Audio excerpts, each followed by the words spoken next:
ICCSR उत्कृष्ट काम कर रहा है। पहले के अग्रदूतों में से एक श्री यशवंत पाठक मेरे अच्छे मित्र हैं। दिल्ली के अमरजीत सिंह भी एक अच्छे मित्र हैं। ये नागपुर की मेरी पहली यात्रा है। मुझे प्रसन्नता हो रही है यहाँ आकर और इन अद्भुत लोगों द्वारा स्वागत किए जाने पर। पिछले पैनल में विभिन्न धर्मों के उत्कृष्ट वक्ता थे। उन्होंने बहुत अच्छी बातें बताईं जो मैं यहाँ नहीं दोहराऊंगा। मैं अपने कुछ अनुभव साझा करूंगा।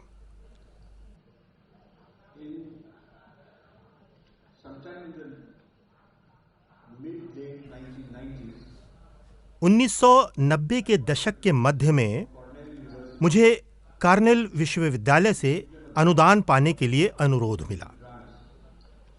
हमारा फाउंडेशन अनुदान देता है।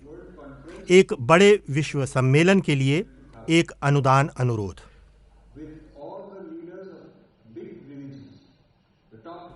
2000 में आयोजित कराने के लिए सभी बड़े धर्म के सभी नेताओं के साथ। विश्व शांति की घोषणा करने के लिए प्रत्येक धर्म का सर्वोच्च प्रतिनिधि कार्नेल विश्वविद्यालय आएगा। वे उन सभी की सूची बनाना चाहते थे जो धार्मिक हिंसा उत्पन्न कर रहे हैं और ऐसे लोगों को उत्तरदायी ठहराना चाहते थे।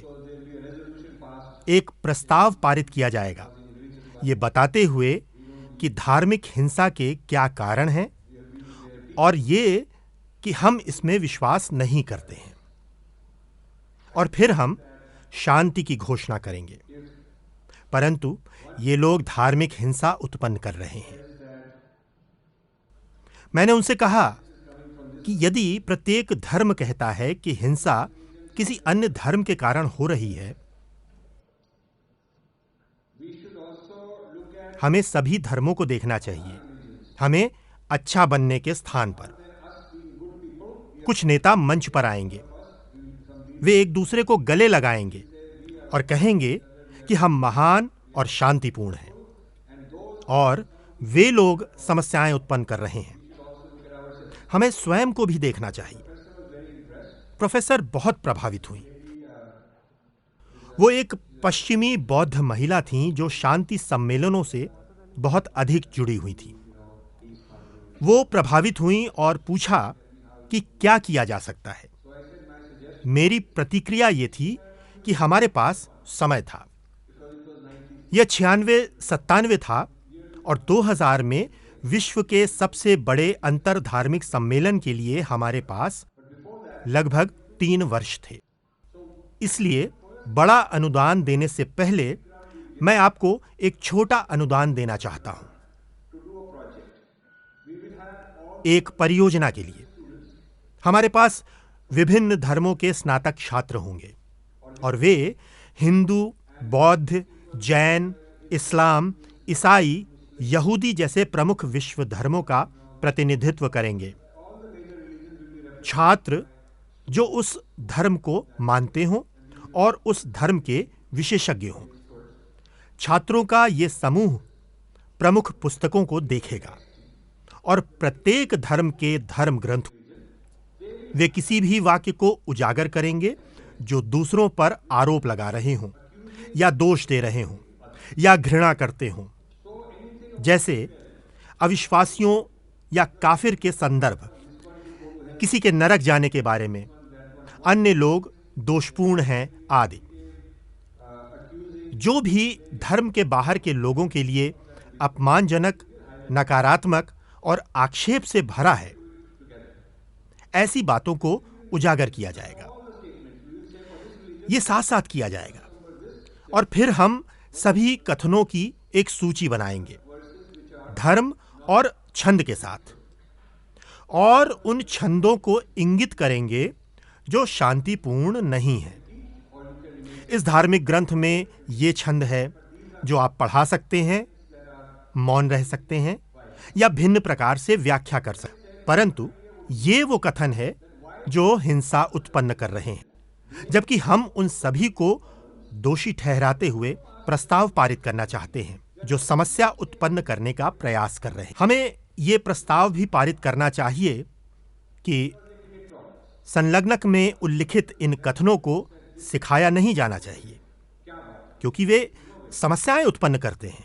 इस अभिनव विचार से प्रोफेसर बहुत प्रभावित हुई, इसलिए उन्होंने कहा, बड़े सम्मेलन से पहले इस परियोजना पर काम करना मुझे बहुत अच्छा लगेगा। मैं भी बहुत प्रसन्न था। कार्नेल से अपने घर लौटते समय 4-5 घंटों तक मैं सोच रहा था हम एक बड़ा प्रभाव डालने जा रहे हैं, परंतु फिर कुछ समय तक उनकी ओर से कोई संवाद नहीं आया और मैंने सोचा कि कुछ गड़बड़ है। 1 महीने बाद मैं उनसे मिलने गया। मैंने कहा, मुझे आपका कोई संवाद नहीं मिला। उन्होंने कहा कि वो बड़ी समस्या में पड़ गईं जब उन्होंने धर्म प्रमुखों के साथ इसे साझा किया था। एक के अलावा या हिंदू जैसे धर्मों को छोड़कर अन्य उन पर अत्यधिक क्रोधित थे, उनके ग्रंथों में समस्याओं को इंगित करने का दुस्साहस करने पर। उन्होंने पूछा कि तुम कौन हो? आप में इसे इंगित करने का साहस कैसे हुआ? मैंने कहा कि मैं आपको हटाने का सुझाव नहीं दे रहा हूं, क्योंकि उन्हें अपने ग्रंथों को परिवर्तित करने की अनुमति नहीं थी। मैंने कहा कि हम ये कह रहे हैं कि आप एक प्रस्ताव पारित करें कि आप इन बातों को नहीं सिखाएंगे। ग्रंथ अखंडित रहेंगे, पर आप कुछ विशिष्ट बातों को नहीं सिखाएंगे, क्योंकि वे समस्याओं को जन्म देते हैं। वो उनके पास वापस गईं और वापस लौट कर आईं और कहा, वे इतने क्रोधित हैं कि वे ये सम्मेलन नहीं करना चाहते हैं। हम उनके ग्रंथों की व्याख्या या लेखा जोखा करने वाले कौन थे? अर्थात सम्मेलन कभी नहीं हुआ, क्योंकि एक साथ मिलना और प्रेम करना सरल है। सब कुछ अच्छा है और समस्या कुछ अन्य लोगों से संबंधित है। ये करना बहुत सरल है, लेकिन आप हर सप्ताह अपने उपदेशों में पढ़ा रहे हैं अपने ग्रंथों के कथन जो आपके धर्म के बाहर के लोगों के बारे में बात करते हैं। जब कोई धर्म नहीं मानने वालों के बीच में नीच दृष्टि से बात करता है या अपमानजनक दृष्टि से, चाहे उन्हें मारने या दास बनाने के लिए या धर्म ना मानने का कर जैसे जजिया देने के लिए या कुछ अधिकारों से वंचित करने के लिए या उन्हें नरक में भेजने के लिए, विवरण महत्वहीन है। तथ्य यह है कि आप उनके विषय में जिस प्रकार बात कर रहे हैं वो शत्रुता को जन्म देने वाला है। यदि आप वास्तव में विश्व शांति और धार्मिक सद्भाव चाहते हैं तो आपको समस्याओं के स्रोत पर जाना होगा, और समस्याओं का स्रोत ये है कि ग्रंथों की कुछ शिक्षाएं हैं जो ऐतिहासिक रूप से प्रचलित हैं। ये शिक्षाएं समस्याएं उत्पन्न करती रहती हैं। प्रत्येक बार जब मैंने ये चुनौती दी है, लोगों ने कहा है कि हिंदू धर्म में भी ये समस्या है। इसलिए मैंने कहा, मैं आप तक हिंदू आचार्य और स्वामी लेकर आऊंगा जो इस प्रकार के ऐसे घृणास्पद छंदों को निष्क्रिय करने के प्रति सहमत होंगे। हम उन्हें निष्क्रिय कर देंगे। उस स्थिति में जब आप अपने ग्रंथों के साथ ऐसा करने के इच्छुक हों, अब ये बहुत ही गंभीर समस्या है और मुझे और अनुसंधान करने की ओर ले गई। कुछ धर्मों में ग्रंथों की व्याख्या करने या उन्हें चुनौती देने की उदारता की क्षमता है। गीता में अर्जुन हर समय कृष्ण को चुनौती दे रहा है। हमारे अधिकांश ग्रंथों में एक शिष्य गुरु को चुनौती दे रहा है और वाद विवाद और तर्क वितर्क हो रहा है। हमें तर्क करने के लिए प्रोत्साहित किया जाता है। ऐसा नहीं है कि हम नरक या कहीं और जाएंगे। मुझे उसे पसंद नहीं करने की चुनौती देने वाले आप कौन हैं? यदि ईश्वर के शब्दों को एक ग्रंथ में लिखा गया है उनके आदेशों के साथ और कहा गया है कि ये अंतिम है, कोई भी इसे परिवर्तित नहीं कर सकता, क्योंकि ये ईश्वर के शब्द हैं। इसके कारण होने वाले तनाव को हम मनुष्यों द्वारा सुलझाया नहीं जा सकता है, क्योंकि हम ईश्वर के वचन को चुनौती नहीं दे सकते। कुछ धर्मों की प्रकृति ये है कि इतिहास में एक बार कुछ हुआ है जो फिर कभी नहीं होगा। ये किसी और स्थान पर कभी नहीं हुआ है, इसे कभी दोहराया नहीं जाएगा और ये अंतिम है। हर शब्द सटीक है। उस प्रकार का परम तत्ववाद रूढ़िवाद और संकीर्ण मानसिकता को जन्म देता है। पर हमारे यहाँ स्मृति और श्रुति के बीच विभक्ति है। श्रुति शाश्वत है, पर स्मृति परिवर्तनशील और अनुकूलनीय है। प्रत्येक युग और संदर्भ में स्मृति को तदनुसार अनुकूलित किया जाता है। मनुस्मृति स्पष्ट रूप से कहती है कि इसके निर्देश एक विशेष संदर्भ के लिए हैं। आपको अपनी संदर्भ आधारित व्याख्याओं को विकसित करना होगा। इसलिए 21वीं शताब्दी में हमें अनुमति है और वास्तव में आज के लिए स्मृति विकसित करने के लिए कहा जाता है। आज के संदर्भ के आधार पर हमारी परंपरा हमें ग्रंथों पर प्रश्न करने, वाद विवाद और तर्क करने की अनुमति देता है। हमें प्रत्येक पहलू पर बहस करने की अनुमति है। ऐसा कुछ भी नहीं है कि हम नरक में जाएंगे या अवज्ञा के लिए मारे जाएंगे। हमें अपने संदर्भ के लिए स्मृति की व्याख्या को फिर से करने के लिए कहा जाता है। मुझे लगता है कि ये सद्भाव के लिए एक बहुत बड़ा अवसर है, क्योंकि हमारे ग्रंथ नवीनतम विश्व परिदृश्य के अनुकूलनीय हैं।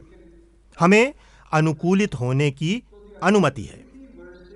अनुकूलन बनाम रूढ़िवाद इस बात पर निर्भर करता है कि इतिहास एक प्रकार से अंतिम और बंद है, या क्या ये संदेश विभिन्न रूपों में बार बार आ रहा है।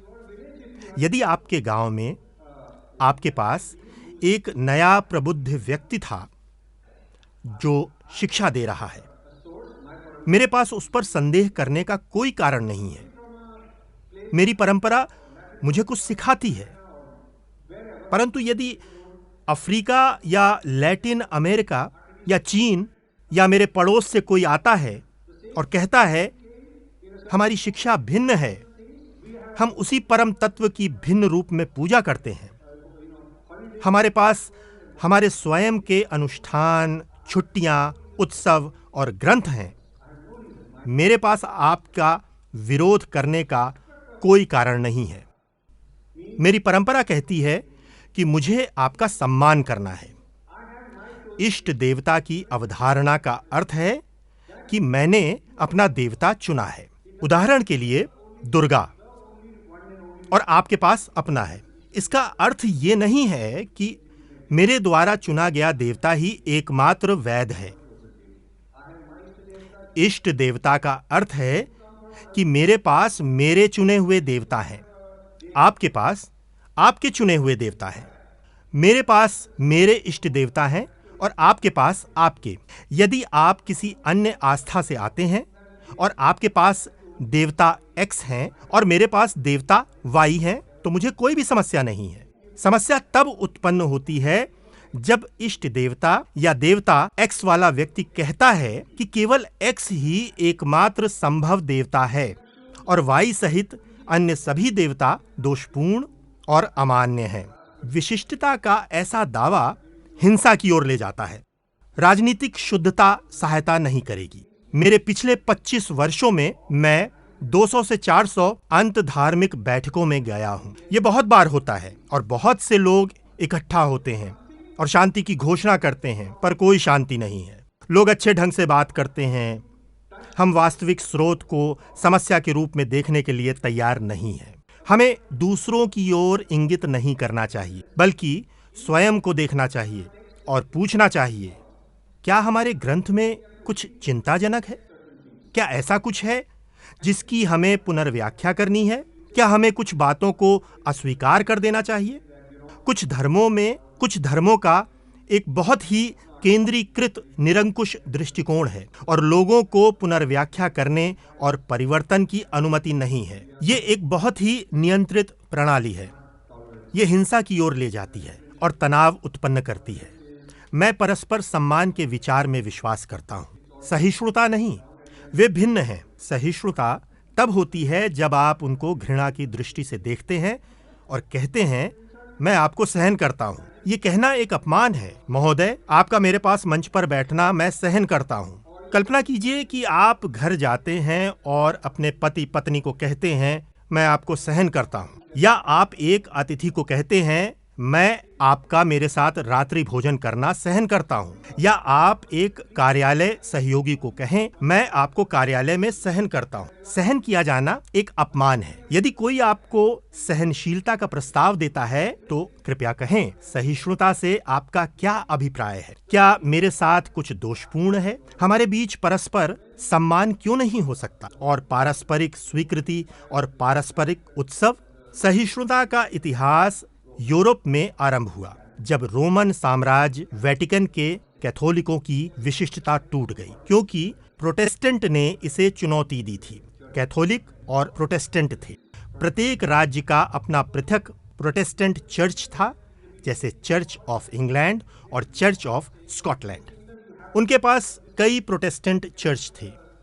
उनके पास ऐसे नियम थे कि मेरे राज्य में आपको इस विशेष चर्च का सदस्य होना है। आप किसी दूसरे राज्य के प्रोटेस्टेंट संप्रदाय में नहीं हो सकते, क्योंकि तब आप देशद्रोही हैं। यदि आप दूसरे धर्म से संबंधित हैं तो आप एक देशद्रोही हैं और आपको उस देश में जाना चाहिए। आप यहाँ नहीं रह सकते। यूरोप में इन पड़ोसी देशों के बीच बहुत सारे युद्ध हुए थे। कुछ राजाओं ने सहिष्णुता की संधि की घोषणा का निर्णय लिया। मेरे राज्य में यदि आपके धर्म के लोग आते हैं तो हम उन्हें प्रताड़ित नहीं करेंगे। इसी प्रकार आपके राज्य में मेरे लोगों को प्रताड़ित नहीं किया जाना चाहिए। सहिष्णुता का केवल इतना अभिप्राय है कि हम आपको प्रताड़ना नहीं देंगे। इसका अर्थ सम्मान नहीं है। इसलिए मैं परस्पर सम्मान बनाम सहिष्णुता के इस विचार को सिखाता हूँ। वर्ष 2000 में संयुक्त राष्ट्र ने विश्व धर्मों का शिखर सम्मेलन आयोजित किया था, फिर से विश्व शांति पर।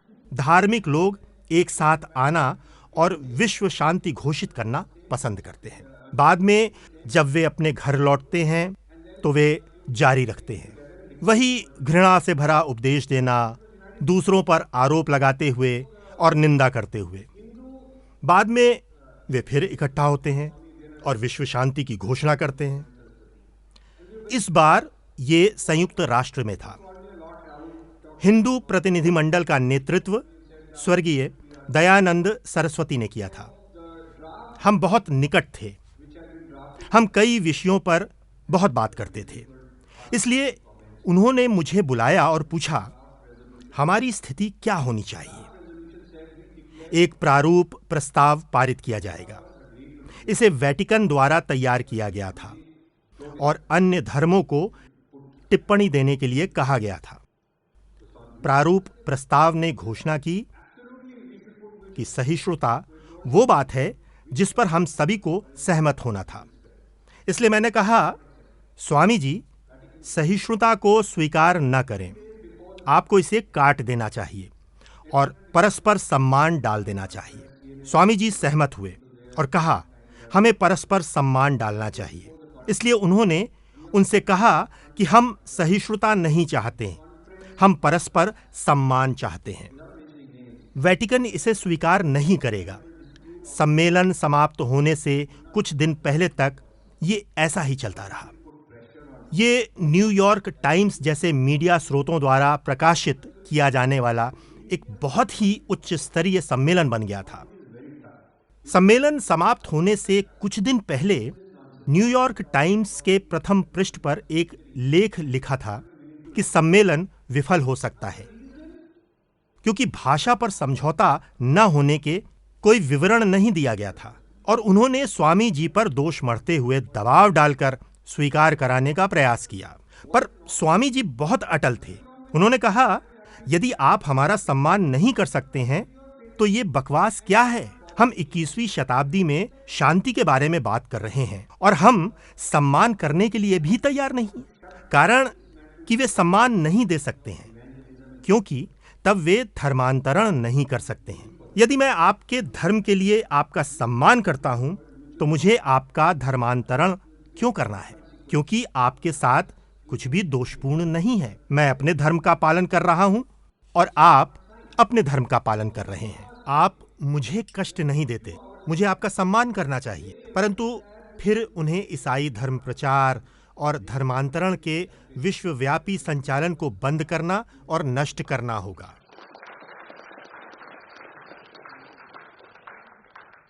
इस प्रकार स्वामी जी का परस्पर सम्मान शब्द रखने और उनसे हस्ताक्षर कराने के विचार का बहुत बड़ा परिणाम हुआ। ये केवल भाषा का खेल नहीं था, बल्कि बहुत चतुराई थी। वे हस्ताक्षर नहीं करेंगे।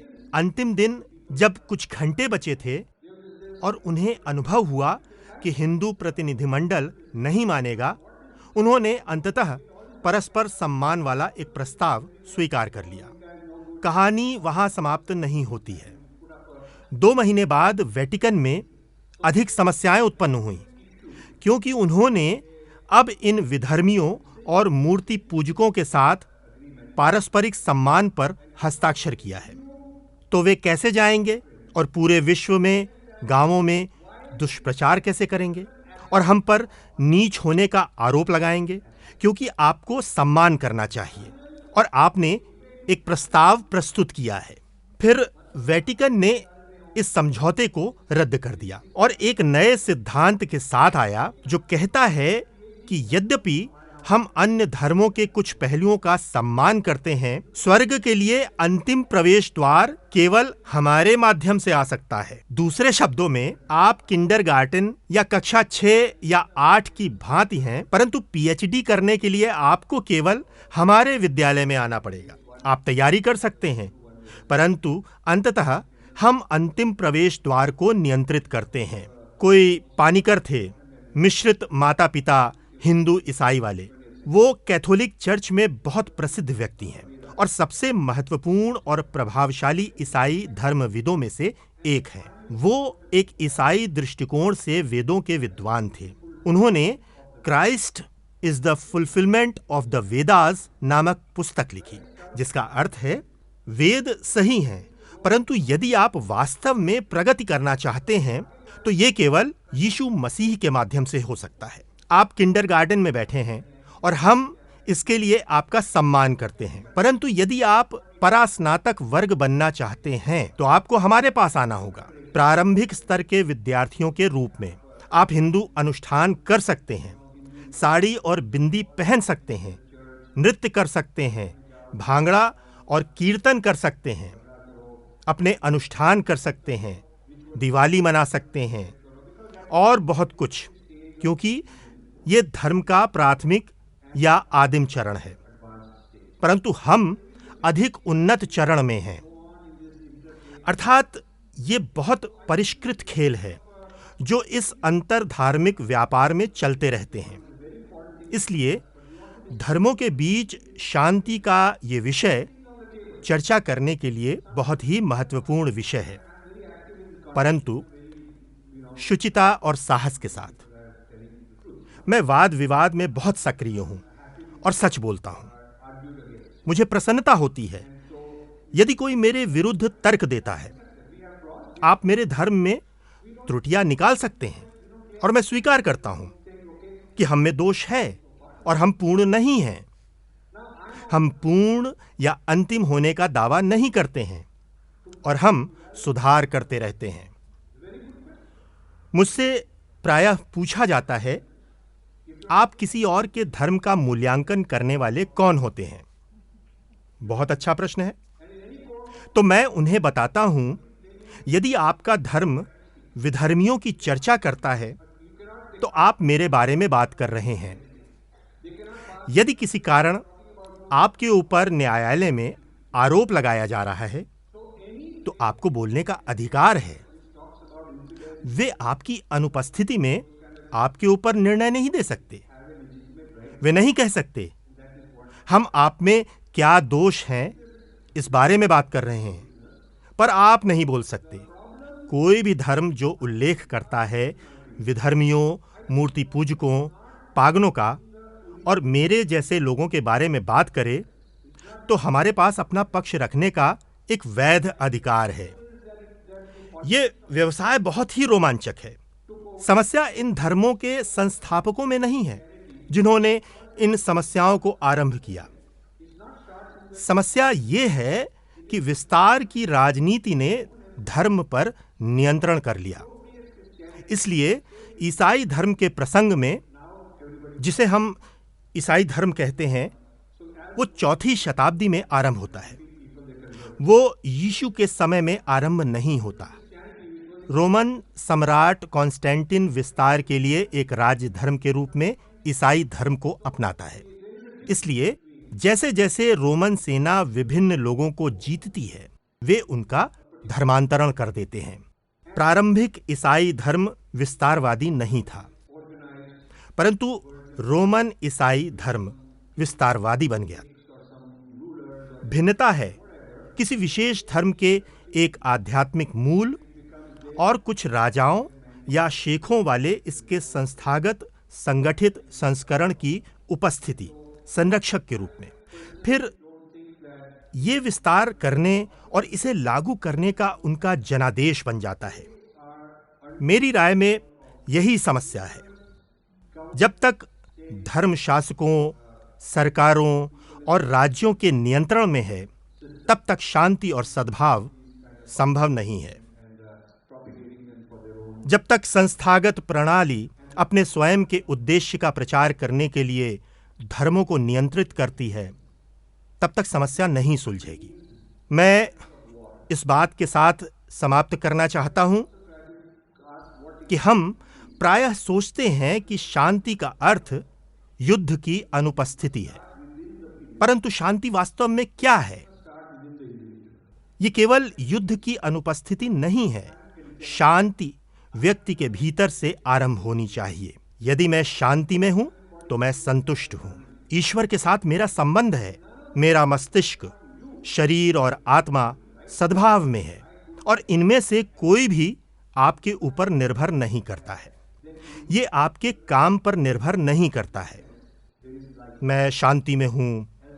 यदि आपके पास ऐसा एक समाज है तो भौतिक अर्थ में भी शांति की संभावना है, परंतु जब तक लोग व्यक्तिगत स्तर पर शांति पाने में सक्षम नहीं होते, बहुत व्यग्र हैं, बहुत चिंतित हैं और अपनी समस्याओं को किसी और पर आरोपित करते हैं और उन्हें दोष देते हैं, शांति स्थापित होने की कामना करना एक बड़ी चुनौती होगी। तो मेरी समापन की टिप्पणी यह है कि हम सभी को दूसरों को दोष देने के स्थान पर अपने धर्म की आलोचनात्मक दृष्टि प्राप्त करनी चाहिए। इसलिए धर्म प्रचार पर युद्ध विराम लगना चाहिए।